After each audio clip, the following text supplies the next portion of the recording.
우리 정치의 한 달 앞을 내다봅니다. 월간 유인태 편입니다. 유인태 전 국회 사무총장 어서 오십시오, 총장님. 예, 안녕하세요. 드디어 날짜가 잡혔습니다. 예, 예, 4월 4일 11시. 내일이에요. 예. 내일 11시.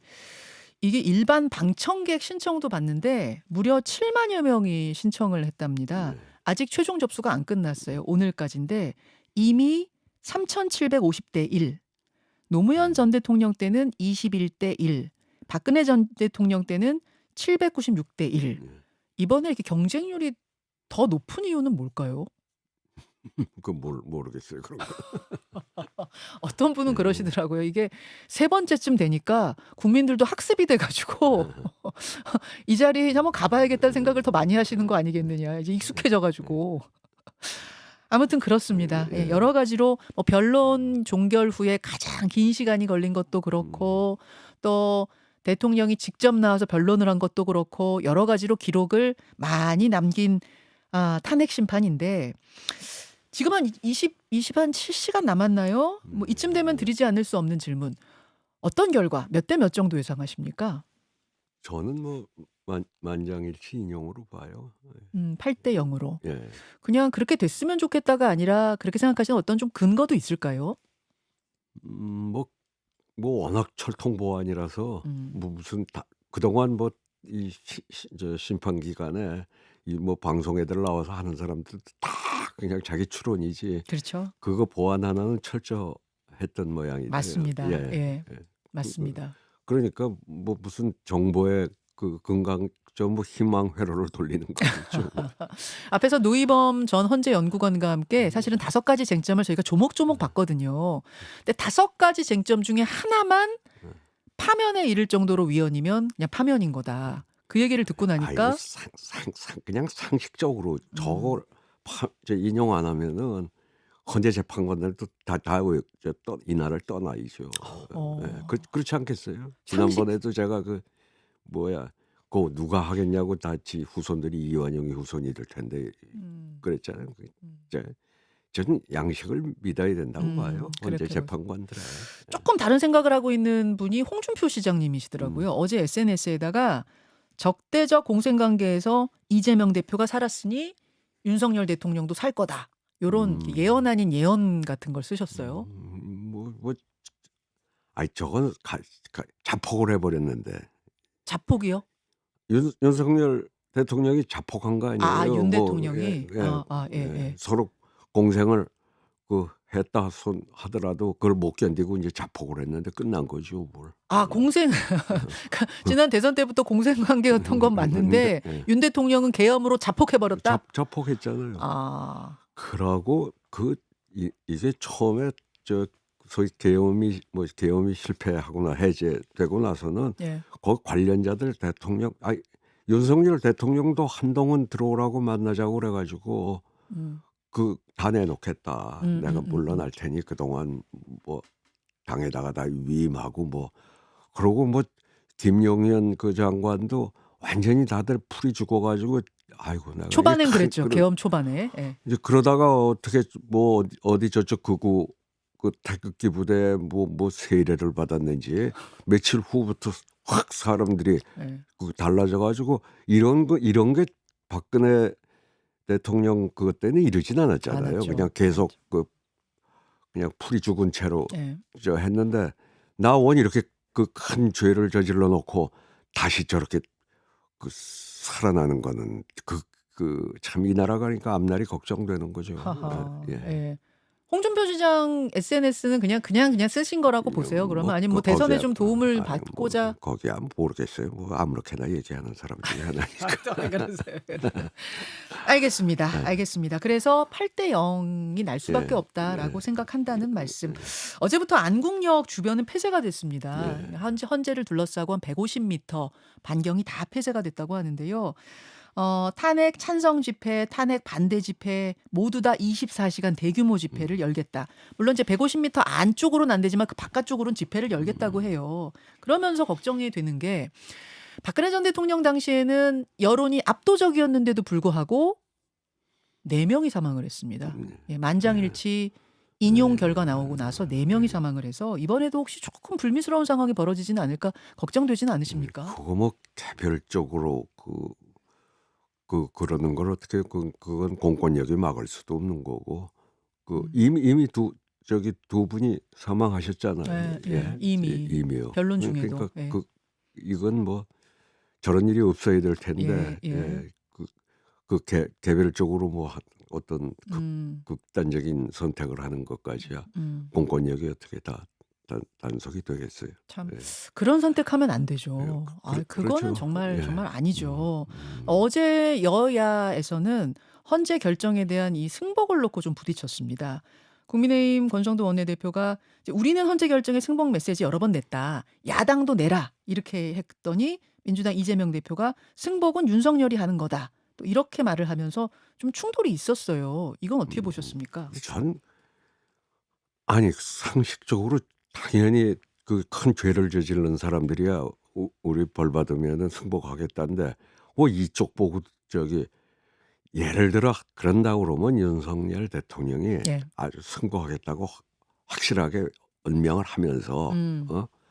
야당에서도 근데 야당은 만약에 뭐 그럴 일이 없겠지만은 기각이 됐을 때 이거 헌재는 해산하라고 반발할 게 뻔히 보이잖아요.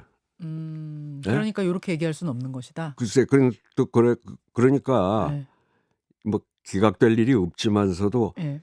이건 서로 경우가 다른데 그걸 똑같은 선상에 놓고 얘기하는 음. 건 전 공정하지 않다고 봐요. 그건. 근데 다만 승복이라고 하니까 이게 마치 항복처럼 느껴져서 좀 그런데 그거 말고 그냥 리더들이 지금 이제 불미스러운 상황을 막기 위한 어떤 수용의 메시지 같은 거 뭐 그때 요런 정도를 내서 좀 다독이는 아니 건 어떤가요? 아니 근데 아니 이를테면 예.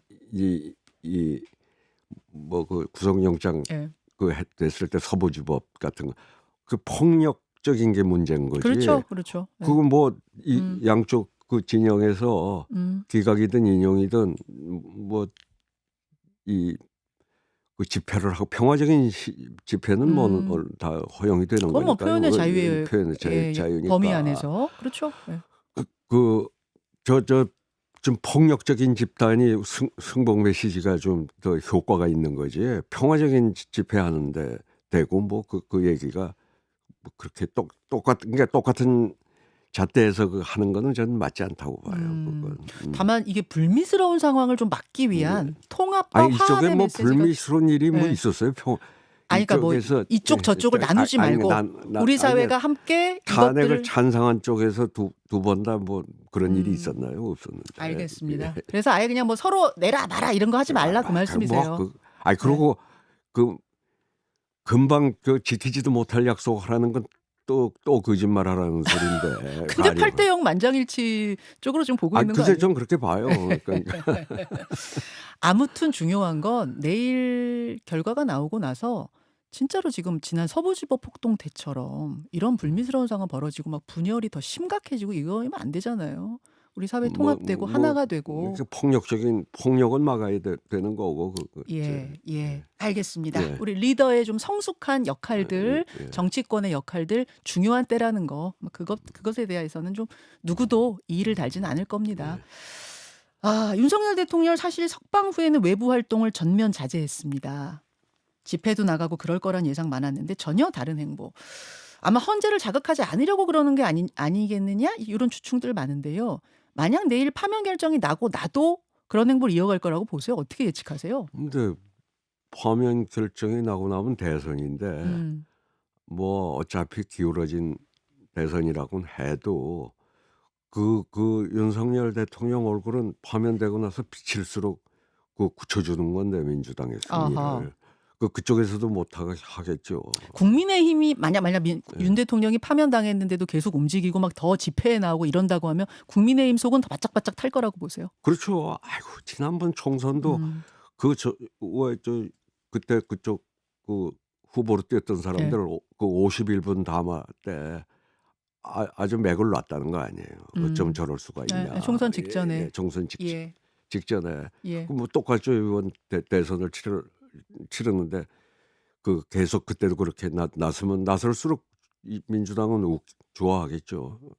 오히려 치어리더 역할하는 거예요, 선거에. 예. 윤 대통령이 그렇죠. 나설수록. 아니 그동안 2년간 그런 일을 해왔고 그렇다면 혹시 말입니다. 혹시 이건 뭐 개인 생각입니다만 혹시 말입니다. 국민의힘 쪽에서 지금 윤 대통령 기각 각하를 공식적으로 말하고 있지만 속마음으로는 차라리 인용이 당을 위해 낫겠다라는 생각도 하고 있을 거라고 보세요. 뭐 그런 사람들 꽤 있겠죠. 당이 살기 아, 위해서. 아니 얼마나 속을 세겠어요. 그 강성 지지층에 이렇게 엎혀가지고. 알겠습니다. 알겠습니다. 사실 이제 중요한 건 선거 이후인데요. 만약 파면 인용이 결정되면 60일 안에 새로운 대통령을 뽑아야 됩니다.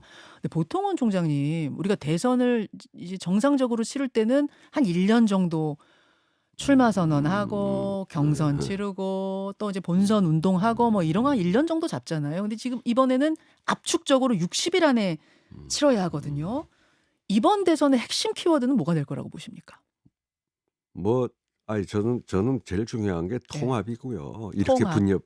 분열되어 있는 나라를 어떻게 하면 통합을 할 수 있겠냐. 그렇죠. 예, 그렇죠. 뭐 그리고 윤석열 대통령 공약이었던 공정과 상식이 이렇게까지 불공정하고 상식이 몰상식한 정권이 없었잖아요. 사실 공정과 상식의 회복도 중요하고 예. 근데 뭐 뭐니 해도 그 통합이죠. 통합, 예. 사회 통합, 예. 분열된 사회. 예. 심지어 비상계엄이라는 이제 상상도 못할 일이 벌어지면서 그 후에 우리 분열이 더 가속화된 느낌이거든요. 이걸 어떤 리더가 통합시킬 수 있느냐, 하나로 만들 수 있느냐, 저는 회복시킬 수 있느냐. 어떤 리더한테 기대할 건 못 되는 거고 제도를 바꿔야 돼요. 제도요. 제도를. 근데 물론 지금 개헌 얘기가 그렇게 나오고 있습니다만 네. 그 개헌도 개헌이지만 우선 이 국회의원 선거 제도를 바꿔가지고 이 아직 지금 저쪽 당이나 이쪽 당이나 두 당 다 네. 그 소위 강성 지지층하고 아닌 사람들하고는 바라보는 전망이나 이런 게 많이 틀리거든요. 서로 다르잖아요. 네. 그럼 각각 정당을 만들어서 네. 한 4개 정도의 정당이 서로 다양하게. 경쟁을 네. 하면은 근데 지금은 선택지가 없으니까 최악을 뺀 차악으로다가만 지금 선택을 하고 있잖아요. 지금 국회의원 예. 선거라는 게. 그리고 그 당이 되면 강성 지지층에 전부 끌려가게 돼 있다고요. 못마땅해도 예, 안 그러면. 그러니까 저는 저쪽도 그 강성에 끌려다니는 그 세력들하고 뭐 그렇지 않은 세력들하고 서로 갈라져서 각각 정당을 해도 생존할 수 있는 제도. 지금은 기호 1, 2번 아니면 안 되니까. 그렇죠. 그리고 이쪽 당도 그 수박하고 안 수박하고 좀 갈라지고. 예. 다양한 소리 내라 그 말씀이세요. 그렇죠. 그렇게 가서 경쟁을 서로 해야 잘하기 경쟁을 하지. 지금은 뭐 서로 못하기 경쟁만 해온 거 아니에요. 그러다 한쪽이 자폭을 해버렸지만. 4개가 되면 더 갈라지는 게 아니라 오히려 4개가 그렇게 되면 되면은 통합이 되죠. 다양해지면서 통합이 된다 보시는 거예요. 그러니까 과반 정당이 없으니까 예. 연합 정치를 할 수밖에 없잖아요. 자기하고 그래도 생각이 손을 잡아야지만 비슷한 그럼요. 손을 잡아야지만 이 권력을 가질 수 있기 때문에 예. 남의 생각도 듣게 될 것이다 이런 말씀이시군요. 그러면 연합 정치가 필수죠. 양당 제하에서는 좋은 말씀입니다. 누구든지 네. 과반 정당이 그렇죠. 나오기가 쉽지 않아요. 제 맞습니다. 3당이 상당한 표를 맞습니다. 얻기 전에는. 예. 그러니까 또 과반이 되면 뭐 마음대로 자기 마음대로 그 국회를 움직이려고 들 거니까. 그러면서 더 한쪽만 바라보고 이야기하게 되고 더 분열은 심화되고 이런단 말씀이세요. 근데 그거의 폐해는 옛날에는 양당 제하에서도 그 안에 주류 비주류가 있고 좀 온건한 사람들이 목소리를 낼 수가 있었잖아요. 예. 지금은 내질 못하잖아요, 다. 예. 일색이 돼 버리잖아요. 이제 그러니까 더 이렇게 분열되고 갈등이 더 심해지고 이런 거 아니겠어요? 알겠습니다. 예. 예. 이번 대선의 키워드는 통합이다 그러셨고 통합과 회복. 예, 뭐 그 민주주의의 회복일 수도 있고 민생의 회복일 수도 있고 이 분열의 회복일 수도 있고 저는 회복이라는 키워드를 하나 더 넣고 싶어요. 그럼 대선에 이제 누가 나오는가 한번 보죠. 예. 민주당에서는 이재명 대표 당연히 나오고 예. 그 외의 주자들이 얼마나 나와서 경선에 출사표를 던질 것인가 어떻게 보세요? 뭐 다들 좀 맥이 빠졌죠. 지난번에 저기 이재명 대표 2심 판결 이후에 예. 뭐 좀 젊은 사람들 조금 나이가 아직도 장래가 좀 있는 사람들은 그래도 이럴 때 한번 나가서 뭐 꼭 이기려고가 아니라 그 자기 정치 경력을 쌓는 차원에서 좀 나오는 사람이 있을지 몰라도 뭐 좀 맥 빠진 경선이라고 봐야죠. 아예 경선 없이 뭐 그냥 이재명 대표로 추대하거나 이럴 수도 근데 그런 있습니까? 건 없어요. 꼭 나오는 사람이 있어요. 그렇습니까? 예. 꼭 나올 것이다 이런. 예.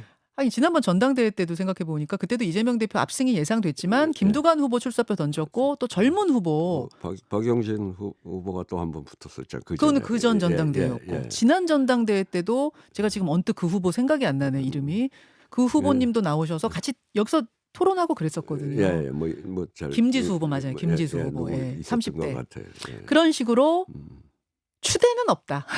그러면 경선 치를 거다. 예. 근데 이제 비명계 잠룡들 민주당의 비명계 잠룡들 입지는 확실히 좀 좁아진 건 사실이에요. 좁아졌죠. 이분들 고민도 상당히 좀 깊어질 것 같고요. 그러겠죠. 예. 뭐라고 조언을 하시겠습니까? 그러니까 아마 이재명 대표하고 회동해서 예. 이제 뭐 대선이 치러지게 되면 아까 말한 대선 공약에 아까 말한 그런 이 선거제도를 고치고 분권형 개헌으로 가고 하는 거 이거를 아마 다짐받는 선에서 뭐 이렇게 서로 힘을 합치기로 했다. 뭐 이런 쪽으로 가지 않. 그렇게 되면 그것만 해도 소득이죠. 그 말씀은 그러니까 이재명 대표 한 명하고 다른 후보들이 나머지 후보들이 연합해서 뭔가 한 명의 후보를 공약을 하나 놓고 공통의 공약 그 말씀하시는 거예요? 그런 식으로 가라? 이제 원래는 좀 그런 구상이 있었는데 예. 뭐 요새 조금 맥이 어떻게 진행될지는 모르겠는데 예. 어쨌든 이 선거제도 개혁과 개헌에 대한 다짐을 받는 게 아마 나머지 후보들의 좀 목적이 될 거다. 목표가 될 거다. 그렇게 봐요. 그렇게 내다보세요. 예.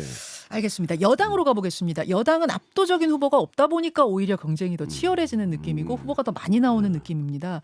떠오르는 이름들을 뭐 가나다 순으로 그냥 쭉 읊어보자면 김문수, 안철수, 오세훈, 유승민, 원희룡, 한동훈, 홍준표 정도죠. 더 있나요? 더 떠오르는 후보 있으십니까? 이 정도죠? 무슨 지사들도 나온다고 몇 명 그러긴 했는데 뭐 그렇습니까?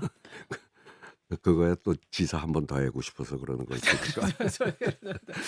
여기서 만약 이제 예비 경선 치러가지고 2명을 출연한다면 그때 달라요. 몇 명 출연할지는. 근데 2명을 출연해서 2파전이다라고 하면 누구하고 누가 가능할 거라고 보세요? 그건 김문수 장관이 지금 제일 앞서 있으니까 그리고 현 그 당의 당헌 당규에 따르면 그 룰 가지고는 뭐 김문수 후보가 될 확률이 제일 높지요. 높은데 뭐 다들 얘기하는 거지만 확장성이 워낙 약하니까 그럼 탄핵에 반대했던 세력의 지금 대표 주자로는 뭐 한동훈 전 대표 장관이니까 전 장관 저쪽이 그래도 정말 한번 뭐 조금이라도 이 표를 더 얻으려고 그러면 한동훈을 선택할 그런 적이 될까 모르겠어요. 그러니까 2파전으로 간다 하면은 김문수 대 한동훈을 모시고 확장성, 그러니까 본선 경쟁력을 국민의힘 지지층에서 높게 생각한다면 결국 한동훈을 뽑을 수도 있는데 정말 그렇게 지지층이 움직일 것인가는 모르겠다. 그렇게 만약 지지층에서 본선 경쟁력 더 있는 중도 확장력 더 있는 사람을 뽑아야 된다라는 쪽으로 움직여서 한동훈 후보가 되면 이재명 대 한동훈 구도 이렇게 될 수 있다는 말씀이신 거고. 사실 지금 여론조사하면은 이재명 후보가 압도적인데 이렇게 2명이 붙을 경우에는 본선 그래도 이번엔 탄핵 한 정당에서 뭐 또 다시 정권을 뭐 가지고 간다는 게 상식적으로 말이 안 되잖아요. 아, 예. 쉽지는 않을 거다 이렇게 예, 보시는군요. 예. 중도 확장력 있는 후보를 낸다고 하더라도 예. 그렇죠. 유 총장님 보시기에는 이게 쉽진 않다. 예. 탄핵 후에. 예. 아, 알겠습니다. 예. 조기 대선 국면으로 만약 들어가게 된다면 이제 이런 전망들이 한 60일 동안 엄청나게 쏟아질 텐데요. 오늘 선고를 하루 앞두고 유인태 총장의 전망 이모저모 함께했습니다. 유 총장님 고맙습니다. 네. 김현정의 뉴스쇼는 시청자 여러분의 참여를 기다립니다. 구독과 좋아요, 댓글 잊지 않으셨죠? 알림 설정을 해두시면 평일 아침 7시 10분 실시간 라이브도 참여하실 수 있습니다.